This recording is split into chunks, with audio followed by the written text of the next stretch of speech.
Welcome back to our channel my dear friends.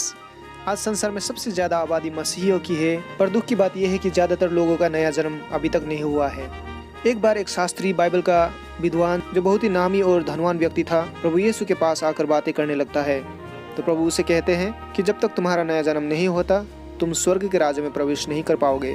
तो यहाँ से हम ये सीख सकते हैं कि भले ही हमारे पास धर्मशास्त्र का पूरा ज्ञान हो, धन, मान और इज्जत हो, पर नया जन्म ना हुआ हो तो सिर्फ पानी का बपतिस्मा हमें स्वर्ग के राज्य में प्रवेश नहीं कराता। तो आप सोच रहे होंगे कि नया जन्म आखिर क्या है और कैसे होता है। आइए देखते हैं। नया जन्म मतलब परमेश्वर का वो अद्भुत कार्य हमारे जीवन में, जिससे हम उनके अलौकिक स्वभाव को ग्रहण करते हैं। जब हम प्रभु यीशु को सच्चे दिल से ग्रहण करते हैं तो उनका आत्मा हमें वास करता है और हमारा शरीर उनका मंदिर बन जाता है। और जब हम खुद को समर्पित कर उनके अधीन में होते हैं तो हमारा दिन ब दिन का जीवन बदलने लगता है और हम अपने पाप स्वभाव से छुटकारा पाकर प्रभु यीशु के स्वभाव में बदलने लगते हैं, और तभी हम एक सच्चा चेला बन पाते हैं।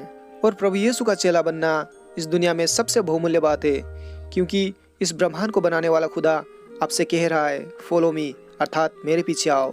और हमें ये बात मालूम होना होगा कि इसके लिए हमें सब कुछ गंवाना भी पड़ सकता है, पर मज़ेदार बात ये होगा कि हम दोबारा सब कुछ हासिल भी कर पाएंगे। इस बात को आइए कुछ जानवरों की मदद से सीखते हैं कि सच में हमारा नया जन्म हुआ है या नहीं। उससे पहले बाइबल का एक पद पढ़ना चाहूँगा। पहला यूहन्ना 3:9 पद, जो परमेश्वर का संतान बन गया वो पाप नहीं करता रहता, क्योंकि परमेश्वर का स्वभाव तो उसी में रहता है, और वो लगातार पाप नहीं कर सकता क्योंकि वो परमेश्वर का संतान बन चुका है।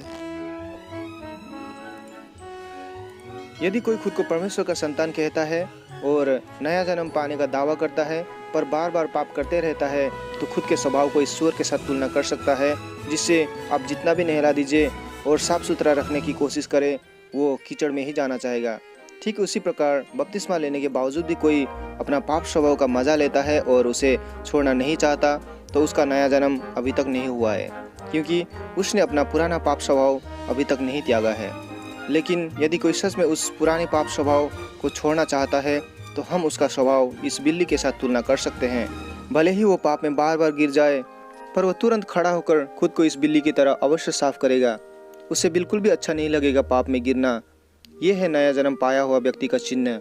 वो दूसरों को नहीं, बल्कि इस बिल्ली की तरह हमेशा खुद को साफ रखने के लिए अपने हृदय में झांक कर देखेगा कि मुझ में कोई पाप स्वभाव तो नहीं है, और परमेश्वर से दुआ करेगा कि उससे पवित्र आत्मा के सामर्थ्य से भर दे और उनके लहू से धो दे, ताकि वो एक दिन उस पाप स्वभाव से हमेशा के लिए छुटकारा पा सके। याद रखें दोस्तों, परमेश्वर हमें हमारे पाप से क्षमा देने सिर्फ नहीं आए, बल्कि वो हमें हमारे सारे पाप स्वभाव से छुटकारा देने के लिए आए हैं। मैथ्यू 1:21।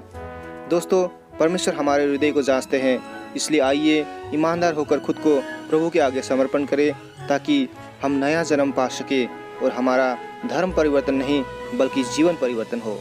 प्रभु आप सभी को आशीष दे। जय मसीह की।